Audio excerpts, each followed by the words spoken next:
आप सभी लोगों को जय मसीह की। तो आइए हम सभी लोग एक बार फिर से परमेश्वर के वचन पर मनन करेंगे, जो कि परमेश्वर के दास पास्टर बेनी हिन जी के द्वारा लिखा गया है। तो दोस्तों, आज की वीडियो में हम सभी लोग जानेंगे कि प्रधान स्वर्गदूत कितने हैं और कौन कौन है और उनका क्या क्या कार्यभार है।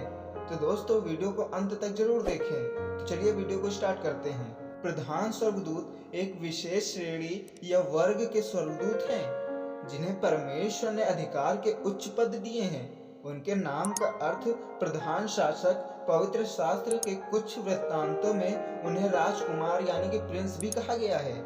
हम प्रधान स्वर्गदूत को मसीह के द्वितीय आगमन की उद्घोषणा करते हुए पाते हैं, जैसा कि पहला थिस्सलुनीके उसके 4 अध्याय उसके 16वीं आयत में लिखा है, क्योंकि प्रभु आप ही स्वर्ग से उतरेगा, उस समय ललकार और प्रधान स्वर्गदूत का शब्द सुनाई देगा और परमेश्वर की तुरही फूंकी जाएगी, और जो मसीह में पहले मरे हैं वे पहले ही जी उठेंगे। तब हम जो जीवित और बच्चे रहेंगे उनके साथ बादलों पर उठा लिए जाएंगे कि हवा में प्रभु से मिले, और इसी रीति से सदा परमेश्वर के साथ रहेंगे। पवित्र शास्त्र में केवल 3 प्रधान स्वर्गदूत का नाम स्पष्ट रूप से वर्णित है। नंबर 1 मिकाइल, इब्रानी भाषा में इसका अर्थ है परमेश्वर के समान। नंबर 2 जिब्राइल, इसका अर्थ है परमेश्वर का जन। और नंबर 3 है लूसीफर, इसका अर्थ है छाने वाला या प्रकाश को रोकने वाला।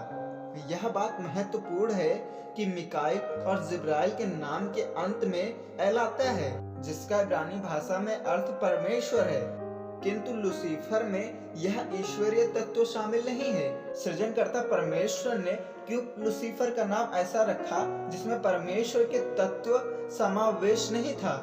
क्योंकि परमेश्वर उसके अंत में आरंभ से ही जानते थे। इन तीनों के साथ साथ एक तीसरा नाम अपुल्योन का भी उल्लेख है, अतः कुंड का स्वर्गदूत। प्रकाशित वाक्य उसका 9 अध्याय उसकी 11वीं आयत में लिखा है, उससे भी कुछ लोग प्रधान स्वर्गदूत मानते हैं, परंतु इस पद के अलावा पवित्र शास्त्र में उसके बारे में कहीं कोई वर्णन नहीं है।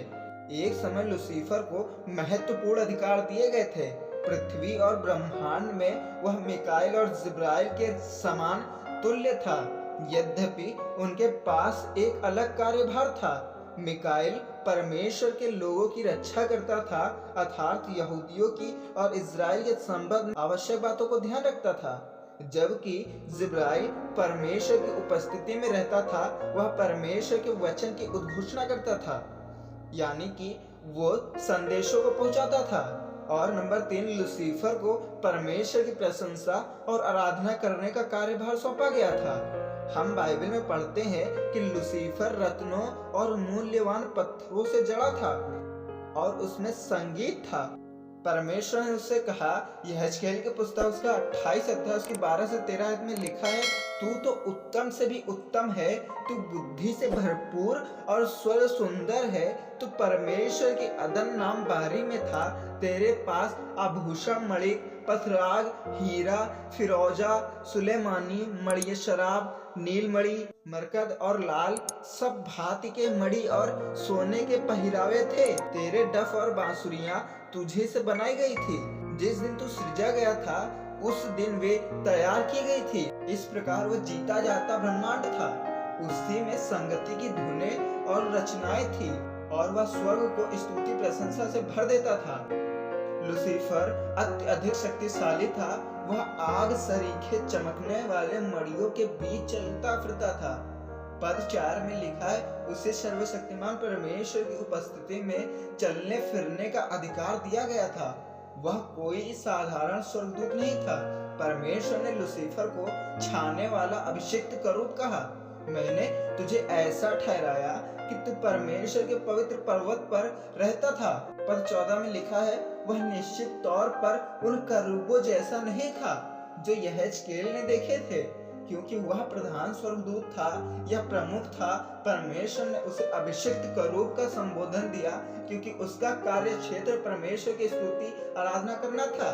लूसीफर ही एकमात्र स्वर्गदूत था जिसके पास 2 पद थे, एक आराधना कराने वाला, दूसरा छाने वाला करूब। इसका अर्थ है कि उसे अन्य दूसरों से ऊंचा उठाया गया था। इन पदों और नामों के कारण अंतत लूसीफर का मन घमंड से भर गया। वास्तव में वह भी परमेश्वर के तुल्य आराधना पाने की इच्छा करने लगा। उसने ईर्ष्यावश स्वर्ग में युद्ध किया, उसे स्वर्ग से पृथ्वी पर गिरा दिया गया। लूसीफर एक अधीन परमेश्वर के स्वर्गदूत की 1/3 सेना थी। उसने उनके मनों में भी पाप उत्पन्न किया और उन्हें भी परमेश्वर के विरुद्ध बलवा किया। इस कारण उनका भी विनाश हुआ और लूसीफर का पतन हो गया। यशायाह ने इस घटना का वर्णन इस प्रकार किया है। यशायाह की पुस्तक उसका 14 अध्याय की 12 से 15 में लिखा है, हे भोर के चमकने वाले तारे, तू कैसा आकाश से गिर पड़ा है। तू जो जाति जाति को हरा देता था, तू अब कैसा कटकर भूमि पर गिराया गया है। तू मन में कहता तो था, मैं स्वर्ग पर चमकूंगा, अपने सिंहासन को ईश्वर के तारा गण से अधिक ऊंचा करूंगा और उत्तर दिशा की छोर पर सभा के पर्वत पर विराजूंगा। मैं मेघों से भी ऊंचे ऊंचे स्थानों पर चढ़ूंगा, मैं परम प्रधान के तुल्य हो जाऊंगा। परंतु तू अधोलोक में उस गड्ढे की तरह तक उतारा जाएगा। यह बात समझना आवश्यक है कि यह घटना आदम से पूर्व की है, अर्थात मनुष्य के सृजन से पहले। यह घटना आदम की वाटिका के समय में नहीं हो सकती, क्योंकि जब आदम का सृजन हुआ, शैतान पहले से ही पृथ्वी पर था। इसका अर्थ है कि वह पहले ही स्वर्ग से गिराया जा चुका था।